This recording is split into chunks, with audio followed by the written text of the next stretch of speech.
Apa jadinya kalau ada seorang anak menikah dengan ibu kandungnya sendiri?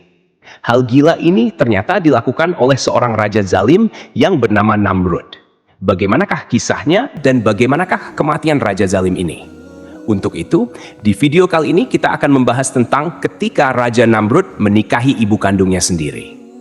Assalamualaikum warahmatullahi wabarakatuh. Sobat beriman yang dimuliakan Allah. Alangkah baiknya jika sahabat sekalian bantu support channel ini dengan cara like, komen, dan subscribe. Semoga kita selalu dalam keadaan sehat walafiat, dilancarkan rezekinya, dan dimudahkan urusannya. Amin ya Rabbal Alamin. Namrud, atau dengan nama lain yaitu Nimrod, adalah seorang raja zalim yang kisahnya ada di kitab suci agama-agama Samawi. Dia adalah keturunan kelima dari Nabi Nuh alaihi salam. Nasabnya adalah Namrud bin Kanaan bin Hus bin Ham bin Nuh alaihi salam. Tapi ada juga riwayat lain yang mengatakan kalau Namrud bukan anak Kanaan, tapi anak dari Kush. Namrud inilah orang pertama yang mendeklarasikan dirinya sebagai raja atas seluruh dunia. Bahkan, dia juga memaksa orang-orang untuk menyembahnya sebagai Tuhan. Hal itu pun mendapat tantangan dari seorang nabi yang hidup sezaman dengannya, yaitu Nabi Ibrahim alaihissalam. Tapi di video kali ini, kita hanya akan berfokus mengisahkan Namrud dan ibunya, Semir. Perilaku yang menyimpang sudah ada sejak zaman dahulu, seperti menyukai saudara sekandungnya sendiri. Kemudian, dinikahilah orang yang padahal mahramnya tersebut. Ini persis seperti binatang. Dan hal tersebut ternyata terjadi pada Raja Namrud. Sejarah mencatatnya, Namrud menikah dengan ibu kandungnya sendiri yang bernama Semir. Namrud adalah seorang raja yang terkenal dan hidup sekitar 275 sampai 1942 tahun sebelum Masehi. Dia menjadi raja di sebuah daerah yang dinamakan Babilonia, dengan peradabannya yang terkenal bernama Mesopotamia kuno. Negara bekas pemerintahannya sekarang menjadi negara Irak. Ayah Namrud adalah Kush, yaitu cucu dari Nabi Nuh alaihi salam. Sedangkan ibunya adalah Semiramis, atau dengan nama lain Samiram. Ibunya pada usia remaja telah menikah dengan ayahnya. Konon, sehari setelah berhubungan intim dengan Semiramis, ayahnya ditakdirkan meninggal dunia. Oleh karena itu, saat Namrud lahir, dia tidak memiliki ayah. Ibunya terkenal sebagai wanita yang cantik dan bijaksana. Maka setelah Namrud lahir, konon ibunya tidak pernah disentuh oleh manusia. Namrud dianggap sebagai anak yang suci, dan inilah yang menambah keyakinan Namrud bahwa dia adalah anak Tuhan. Kemudian, Namrud ini, teman-teman, adalah orang yang paling pintar dan paling cerdas di zaman itu. Dia dianugerahi kepintaran dalam hal desain, matematika, dan ilmu perbintangan. Dialah orang yang saat itu menemukan seksimal, yang membagi lingkaran menjadi 360 derajat. Kemudian, dia jugalah yang menemukan bahwa 1 derajat adalah 60 menit dan 1 menit adalah 60 detik. Selain itu, Namrud menetapkan bahwa 1 hari terbagi dalam 24 jam. Menurut Namrud, hari bermula pada waktu tengah malam dan bukannya pada waktu matahari terbenam seperti yang dipercayai oleh kaum sebelumnya. Di samping itu juga, Namrud mahir mendesain struktur bangunan besar seperti jembatan, kuil, bangunan bertingkat, dan bendungan.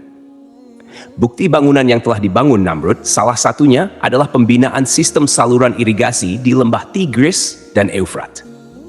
Namrud juga orang pertama yang menggunakan batu bata dari tanah liat yang dibakar, dan dia terkenal sebagai arsitek dari Menara Babel, yaitu menara pencakar langit pertama di dunia. Karena kemampuan yang luar biasa itu, dia menjadi sombong dan takabur. Sayangnya, dengan segala penemuan yang menakjubkan itu, dia malah menggunakannya untuk menyesatkan rakyatnya. Antara lain, Namrud menggunakan ilmu falak atau ilmu tentang benda-benda langit untuk menciptakan berbagai sistem ramalan nasib seperti horoskop dan palmistry. Tujuannya adalah untuk meyakinkan bahwa manusia tidak perlu Tuhan, karena manusia mampu memprediksi dan mengubah nasibnya sendiri. Selain itu, Namrud juga membangun banyak bangunan megah dan berhala yang indah agar manusia kagum akan ciptaannya sendiri. Konon katanya, Menara Babel yang dibangun Namrud digunakan oleh para pendeta-pendeta untuk memuji dan menyembah Namrud. Kenapa menara itu dibangun sangat tinggi? Karena untuk bisa mencapai kayangan, ini juga persis seperti apa yang dilakukan Firaun. Firaun membangun piramida yang sangat tinggi karena dia ingin melihat Tuhannya Nabi Musa dari atas sana. Dan mungkin Firaun juga terinspirasi dari Namrud. Menurut buku Sejarah Para Nabi dan Raja yang ditulis oleh Imam At-Tabari pada abad ke-9 Masehi, Menara kebanggaan Namrud itu telah dihancurkan oleh Allah Subhanahu wa Ta'ala. Dikisahkan, sebelum Namrud dilahirkan, saat itu hanya ada satu bahasa yang dipakai di sana, yaitu bahasa Suryani. Tapi Namrud memecahnya menjadi 72 bahasa yang berbeda. Akibatnya, mereka tidak dapat berkomunikasi satu sama lain dan mereka juga tidak bisa membangun kembali menara tersebut. Namrud juga sangat menyukai ilmu sihir yang dia gunakan untuk mempengaruhi rakyatnya. Konon katanya, Namrud mempelajari ilmu sihir melalui dua malaikat, Harut dan Marut, yang pernah disebutkan dalam Al-Quran. Selain itu, Namrud memulai era yang baru, di mana manusia memandang rendah pada Tuhan. Padahal, dari masa sebelumnya hingga ke Nabi Nuh, orang-orang mengagungkan Allah Subhanahu wa Ta'ala sebagai satu-satunya Tuhan di alam semesta. Rakyatnya saat itu tidak diperbolehkan melakukan kebaikan untuk Tuhan, karena baginya Tuhan yang gaib adalah lemah. Oleh karena itu, orang-orang yang ada di bawah Namrud bisa mengikuti apa saja yang hawa nafsunya mau, seperti berpesta, seks bebas, arak, dan segala kemungkaran lainnya. Karena itulah, Namrud diberi gelar Dewa Anggur, karena dia mabuk dengan keduniaannya. Dia juga mengklaim dirinya sebagai Tuhan, karena sebagai seorang manusia, dia merasa lebih tahu tentang kelemahan manusia lain dibanding Tuhan yang jauh terpisah dari makhluknya sendiri. Selama hidupnya, Namrud banyak membangun kota-kota megah seperti Babel, Erek, Akkad, Asyur, dan Niniwe. Peninggalannya bisa dilihat di Mosul dan Baghdad saat ini. Ada juga sebuah gunung yang bernama Gunung Namrud yang terletak di Adiyaman, Turki. Disebutkan dalam sejarah bahwa Semiramis menikahi Kush, cucu dari Nabi Nuh alaihi salam. Saat itu, Semiramis masih belia dan wajahnya sangat cantik serta pintar. Bahkan, tak ada seorang pun di negeri itu yang lebih cantik daripada Semiramis. Tak lama setelah menikah, Kush wafat dan Namrud lahir tanpa kehadiran seorang ayah. Namun, menurut pengakuan Semiramis, dia melahirkan Namrud tanpa ayah dan menganggap dirinya suci tanpa pernah disentuh pria, sehingga menganggap Namrud adalah anak yang suci, lahir dari seorang perawan. Setelah Namrud menginjak usia dewasa, Semiramis sering cemburu ketika gadis-gadis mendekati anaknya itu, karena dia tidak mau Namrud dimiliki oleh wanita lain. Dia pun menikah dengan anak kandungnya sendiri. Namrud yang suci dan dianggap sebagai Tuhan itu kemudian disalib dan ditempatkan dalam sebuah gua bersama domba. 3 hari kemudian, batu yang menutup mulut gua itu terguling dan terlihat pintu masuk ke dalam gua terbuka. Dikatakan bahwa ketika itu, jasad Namrud telah menghilang. Tak ada apapun di dalam gua tersebut. Setelah kematian Namrud, mereka menganggap Namrud sebagai dewa mereka. Mereka menamainya dengan Osiris, Isis, dan Horus. Jadi, artinya mereka memiliki 3 dewa atau 3 Tuhan yang mereka sembah sebagai bentuk dewa yang dipuja oleh orang-orang setelahnya. Orang-orang Babilonia kemudian mengadakan upacara musim semi untuk memperingati kematian dan kebangkitan Namrud setelah 3 hari kematiannya. Mereka menawarkan roti bertuliskan lambang salib surya. Semiramis, ibunya sekaligus istrinya, menyebarkan ajaran bahwa roh Namrud tetap akan hidup selamanya.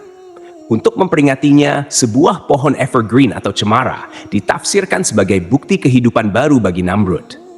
Kemudian untuk mengenang hari kelahirannya, Namrud akan hadir di pohon cemara itu dan meninggalkan bingkisan yang digantungkan di ranting-rantingnya. Para penganut agama pagan kuno menamai pohon itu sebagai Mr. Toy. Pohon cemara adalah lambang kesuburan penting untuk upacara peradaban kuno. Mereka percaya bahwa dengan mendekorasi rumah dan kuil dengan tanaman hijau seperti holly, ivy, dan Mr. Toy dapat membantu membawa cahaya matahari yang berkurang. Di akhir tahun, tanaman mistletoe adalah tanaman yang paling sakral bagi orang-orang pengikut Druid. Druid adalah anggota kelas pendeta berpangkat tinggi dalam budaya Celtic kuno. Kebiasaan berciuman di bawah mistletoe berasal dari gagasan kuno bahwa mistletoe adalah alat kelamin kayu oak. Diyakini bahwa pelukan di bawah buah yang berkilauan pasti menjamin pembuahan atau kehamilan dari pasangannya. Selama berabad-abad, tradisi ini digunakan untuk merayakan pertengahan Saturnalia. Ajaran agama Babilonia yang diajarkan Namrud dan Semiramis terdiri dari 3 elemen, yaitu api, ular, dan matahari. Para pengikutnya diharuskan fokus ke matahari, karena matahari merupakan bagian penting, dan sebagian besar dari mereka menyembah matahari dengan harapan mendapatkan cahaya yang berujung pada kesejahteraan. Jika mendengar kisah agama Babilonia dari Namrud ini, mungkin sebagian dari kita akan teringat dengan ajaran agama Kristen, karena hampir sebagian ajaran atau cara-caranya mirip, hanya saja berbeda nama dan tokoh-tokoh yang ada di dalamnya. Suatu hari, Namrud pernah melakukan eksperimen bodoh, yaitu mencoba membunuh Tuhan supaya dia menjadi satu-satunya Tuhan yang berkuasa di alam semesta. Dia pun melepaskan anak panahnya ke langit. Kemudian, anak panah itu jatuh, dan ujung anak panahnya terdapat lumuran darah. Saat itulah dia merasa berhasil membunuh Tuhan.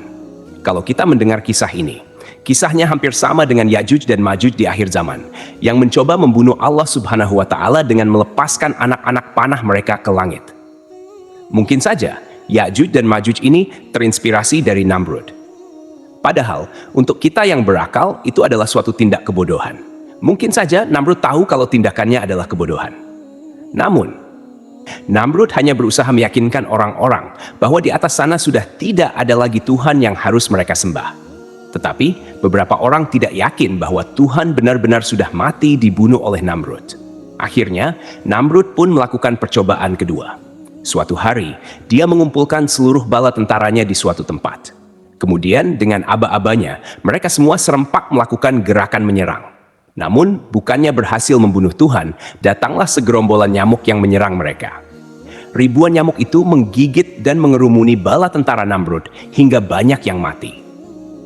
Ada seekor nyamuk yang berhasil masuk ke dalam kepala Namrud melalui salah satu lubang di tubuhnya. Karena peristiwa itu, Namrud menjadi sakit. Kepalanya selalu pusing, dan karena suara nyamuk terdengar di dalam kepalanya, dia mengalami kegelisahan berkepanjangan. Namrud pun memukul kepalanya berkali-kali. Setelah dipukul, rasa sakitnya hilang. Namun tak berapa lama, rasa sakit itu timbul lagi. Pada suatu hari, Namrud meminta seseorang untuk memukul kepalanya kuat-kuat. Dia berharap jika kepalanya dipukul dengan kuat, nyamuk yang bersarang di kepalanya akan mati. Tetapi setelah dipukul, bukannya nyamuk itu mati, malah Namrud yang mati. Konyol sekali, teman-teman. Orang sepintar itu dan orang sehebat Namrud mati cuma karena seekor nyamuk. Wallahu a'lam bishawab. Jadi, itulah kisah ketika Raja Namrud menikahi ibu kandungnya sendiri. Semoga kisah ini bermanfaat. Lebih dan kurangnya mohon dimaafkan. Yang benar datangnya dari Allah Subhanahu wa Ta'ala, khilaf atau keliru itu datangnya dari saya pribadi sebagai manusia biasa. Sampai ketemu di kisah-kisah seru yang penuh makna selanjutnya. Saya akhiri. Wassalamualaikum warahmatullahi wabarakatuh.